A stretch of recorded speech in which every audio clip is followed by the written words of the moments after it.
dengan Imam Syafi'i. Saya tanya, ternyata mereka itu bilang orang wali dan orang soleh bukan karena kepinterannya, tapi karena kedekatannya, karena ibadahnya kepada Allah dan ibadahnya kepada Rasulullah yang ditiru Rasulullah. Itu yang menyebabkan, bukan karena alim kitab ini, bukan. Itu Imam Syafi'i yang bilang sama saya. Tidak menjamin kepintaran seseorang untuk diangkat menjadi walinya Allah oleh Allah itu sendiri. Ya Nabi, salam alaika. Ya Rasul, salam alaika. Ya Habib, salam alaika.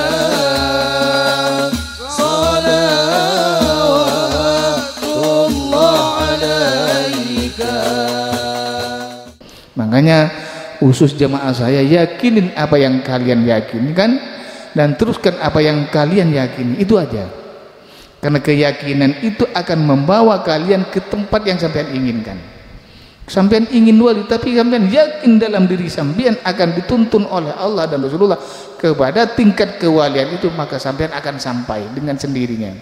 Allah yang akan ngasih jalan, Allah yang akan ngasih petunjuk. Cuman syaratnya untuk jadi orang wali ini, kalau pribadi saya, satu, sampean jangan maksiat hatinya. Artinya gini loh, kalau ada sesuatu yang tidak cocok sama sampean, hatinya jangan ikut campur.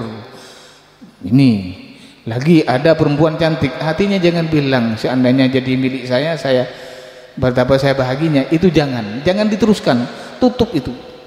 Itu maksiat secara rohani, itu maksiat.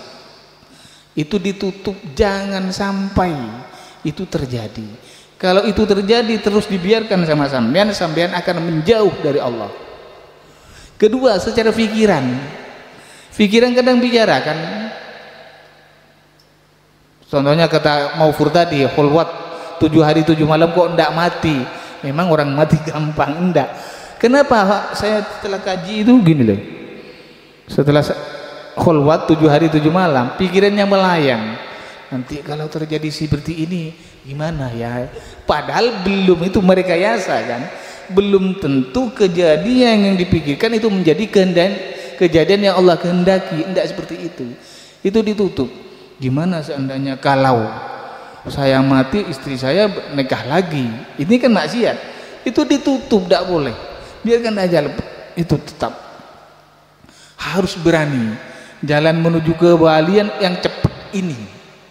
Artinya menutup maksiatnya hati, maksiatnya pikiran, maksiatnya fisik. Kalau fisik yang jelas sampean mampu, tidak mungkin meraba orang lain yang bukan muhrimnya, saya yakin itu mampu. Tapi kalau pikirannya sampean memang harus selalu dinasihatin. Umpamanya sampean pingin sesuatu tapi punya orang lain, itu jangan diteruskan. Kalau diteruskan kan menjadi racun pada pikiran, maka menghambat jalannya sampean untuk menuju kepada kesolehan dan kewalian Allah. Karena memang di sini itu tidak boleh apa ya, tidak boleh keluar dari hitoh, tidak boleh keluar dari, karena maksiat itu bukan karena meraba seperti ini, tapi tergelincirnya hati kepada sesuatu yang bisa membawa kepada sesuatu itu tidak boleh. Karena orang wali itu memang harus menjauh dari situ. Tapi saya yakin sampean dengan latihan bisa. Karena wali itu ada dua. Satu memang dipilih oleh Allah sendiri, dua memang kita harus menuju kepada kewalian itu sendiri, baru Allah memilih. Yang banyak yang ini, bukan yang Allah pilih, yang banyak kita yang memang menuju ke sana. Makanya jalan yang paling cepat, ya kalau masalah makanan jelas kalian sudah tahu, tidak mungkin yang haram dimakan. Tapi kalau maksiatnya hati dan pikiran, makanya sampean itu saya cuma bisa menasihatin, ditutup. Jangan dipengaruhi, jangan diracuni dengan sesuatu. Biasanya kalau masih seperti sampean ini kan sukanya laki-laki kepada perempuan, yang perempuan kepada laki-laki, itu ditutup. Pasti ada, cuma ditutup. Ini maksiat, itu ditutup, diperangin pakai zikir, diperangin pakai sholawat. Saya yakin Allah akan menghendaki. Memang kalau sampean tidak diuji tidak bisa. Bukan langsung jadi orang, enggak. Memang ada ujiannya. Kalau sampean sudah nyampai pada titik pada yang sampean kehendaki, ujiannya mesti ada untuk melemahkan iman itu sendiri. Contohnya saya tuh tidur mulai tadi, bukan tidur terlelap, tapi seperti orang tidak punya tenaga. Saya tidak ngerti. Cuman kan saya punya tanggung jawab. Saya nanti pada waktunya harus keluar mimpin acara. Itu ada. Cuman sebelum nyampe itu enggak, ya tidur seperti apa ya? Seperti tidak punya tenaga itu. Ujian iman. Ya kalau tidur juga kan sampean ditinggal, makanya diperangin. Cuman tidak mampu untuk duduk, ya saya tiduran itu. Sama diuji oleh Allah. Secara iman kuat, tapi secara zahir diuji oleh Allah. Sakit ada memang ada. Cuman jangan sampai mohon kepada Allah, ya Allah tidak apa-apa saya sakit, yang penting iman saya jangan diambil sungguhan sampai sakit terus. Wong ini tidak mohon seperti itu sudah tidak kuat. Memang diuji oleh Allah, diuji. Iman itu diuji. Karena iman itu adalah sebuah keyakinan. Sebuah keyakinan di mana keyakinan itu selalu bersama dengan Allah. Selalu bersama dengan Rasulullah. Kalau sudah itu terjadi pada kalian semua, sampean itu tinggal satu titik untuk mencapai titik kewalian. Karena orang wali itu adalah orang yang selalu jiwanya, dirinya merasa bersama dengan Allah dan selalu bersama dengan Rasulullah. Itu aja cuman. Kalau tidak seperti itu, gimana jadi orang wali kalau berpisah dengan Allah? Ya cuman sulit kan. Pasti jemaah saya bilang kadang lepas kiai, ya lepasnya itu yang tidak menjadikan sampean wali.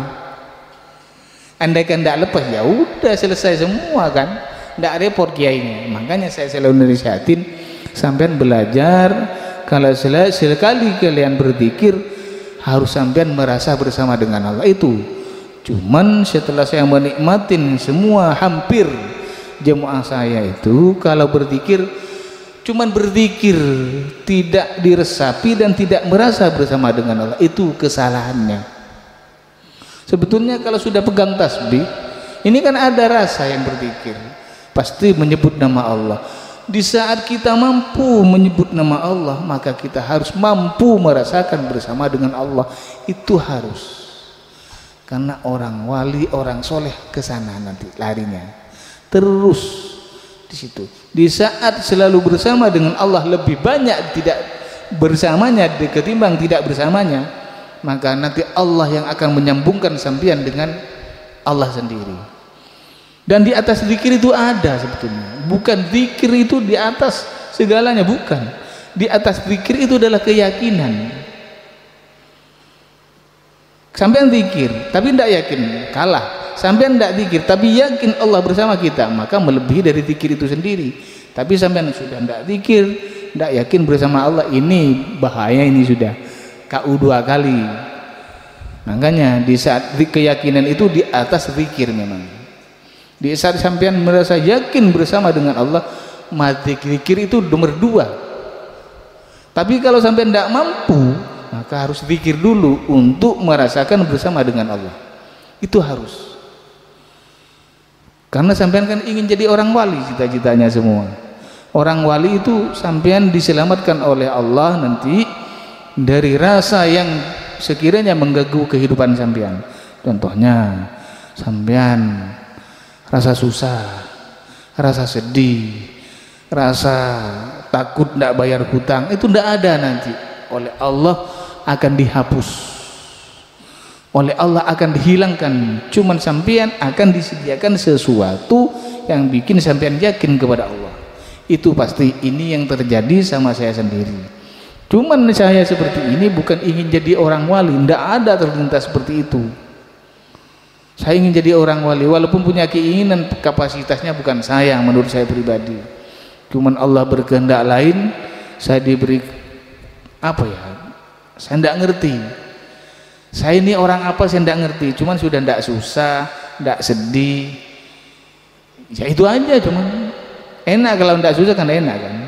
Yang jelas kalau sampean ketemu saya, tidak mungkin saya nyusahin sampean, tidak mungkin, karena saya bukan orang susah.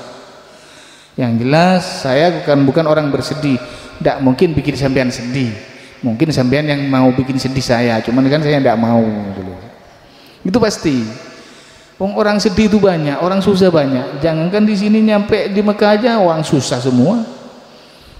Cuman apa? Di saat sampean itu dilindungi oleh Allah, rasa itu, maka sampean tidak akan pernah merasakan apa-apa. Tidak akan pernah. Bahkan sesuatu yang ditakutkan orang lain, sampean tidak akan takut. Memang dibuka oleh Allah. Dibuka seperti melihat layar aja. Makanya saya ingin sekali, ingin seperti Syekh Abdul Qadir Jalani, ingin seperti Syekh Holil, banyak santrinya yang wali, banyak santrinya yang mumpuni gitu. Sehingga kiai lain itu segan. Saya kan ingin bikin sampean segan sebetulnya. Walaupun kiai yang lain sudah mumpuni, jangankan sama saya, sama sampean akan dibikin segan sama saya. Sebetulnya seperti itu, cuma sampean tidak tahu kan, bahwa saya itu akan bikin sampean itu orang yang disegani oleh orang lain secara ibadah. Karena kalau orang itu mampu menerobos angkasa yang tidak bisa diterobos orang lain, tahu orang ini seperti ini. Kehebatan seseorang itu bukan karena terbangnya, tapi karena kedekatannya kepada Allah dan Rasulullah, itu akan kelihatan nanti. Dan sampean akan disegani, pasti saya yakin disegani. Tidak percaya, cari sampean orang yang mumpuni, karena sampean jamaah saya, uji coba seperti apa kehebatan sampean, bukan kehebatan saya. Pasti sampean akan disegani oleh orang itu. Kenapa disegani? Karena sampean selalu saya junjung tinggi di hadapan Allah dan hadapan Rasulullah. Orang itu akan segan dan tahu ini sama gurunya akan diletakkan di kursi yang paling atas, pasti tahu. Tapi kalau cuman kiai biasa tidak tahu. Cuman kiai biasa tidak tahu. Tapi kalau orang yang memang ahli zikir, sudah punya karomah agak tinggi, tahu sama sampean, bisa uji coba. Wong sampean itu di ro'ud, saya sujud kepada Allah dan Rasulullah, saya mohon kepada Allah dan Rasulullah agar jadikan hambanya yang tidak ada duanya di muka bumi. Artinya saya tidak mau kalah kepada sahabat yang dulu kan. Wong saya mohon kan tidak ada salahnya, tidak masalah sampean hidup di saat ini, tapi hakikat kehidupannya lebih tinggi dari kehidupan yang dulu. Saya selalu mohon kepada Allah. Kenapa? Biar sama-sama tidak susah. Tidak percaya, sampean cari orang yang mumpuni, cari orang yang punya batin luar biasa, sampean sowan aja. Kalau tidak percaya, sampean itu pasti dihargai. Kenapa dihargai? Karena memang sampean itu selalu saya junjung tinggi. Tidak pernah saya ingin sampean itu di bawah. Pinginnya saya sampean itu jadi orang wali. Pinginnya saya. Kenapa? Kalau tidak seperti itu tidak bisa. Kenapa saya harus seperti itu? Karena saya sudah selesai konsultasi, saya sudah rembukan gimana caranya agar banyak jamaah itu menjadi walinya Allah dan menjadi orang soleh di depan Rasulullah dan Allah itu sendiri. Saya konsultasi terutama dengan Syekh Abdul Qadir Jalani, dengan Imam Syafi'i. Saya tanya, ternyata mereka itu bilang orang wali dan orang soleh bukan karena kepinterannya, tapi karena kedekatannya, karena ibadahnya kepada Allah dan ibadahnya kepada Rasulullah yang ditiru Rasulullah. Itu yang menyebabkan, bukan karena alim kitab ini, bukan. Itu Imam Syafi'i yang bilang sama saya. Tidak menjamin kepintaran seseorang untuk diangkat menjadi walinya Allah oleh Allah itu sendiri. Tidak menjamin katanya. Berarti kan beliau berpatokan pada dirinya sendiri. Beliau itu pintar. Sampai Imam Malik pun memberi uang kepada Imam Syafi'i untuk cari guru lain karena kitabnya sudah dihafal semua. Tapi beliau tidak menjamin orang pintar tidak menjadi kekasih Allah. Dan orang alim tidak dijamin untuk menjadi orang soleh. Kata beliau, Berarti kan beliau menjawab orang wali dan orang soleh itu kedekatan rohani dan jasmani dengan Allah dan Rasulullah. Makanya berarti kan jamaah saya tidak terkecuali kan, cari pinter cuman 1-2 nanti yang pinter, tapi kalau bisa dekat kepada Allah, bisa nyambung kepada Allah, suatu ketika sampean akan duduk di tahta yang memang sampean inginkan.